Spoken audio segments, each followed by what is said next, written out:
सांग मैंने नमस्कार आपण मानक नाइट फैमिली ब्लॉग तरफ मु स्वागत जनाऊँगी।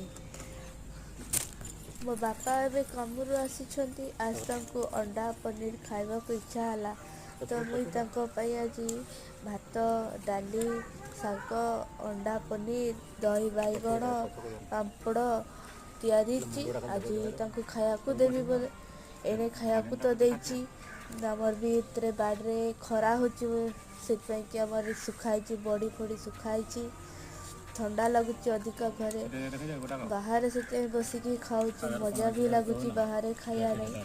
यदि आपण मानक आमर वीडियोटी भल लगुच तो ताहले लाइक कमेंट एंड सब्सक्राइब निश्चिंत करंतु। जय जगन्नाथ। बेल आइकन दबाया को भूलिबेनी आगु के एमती नुआ नुआ वीडियो देखा भी मिल आपण मानक। जय श्री राम।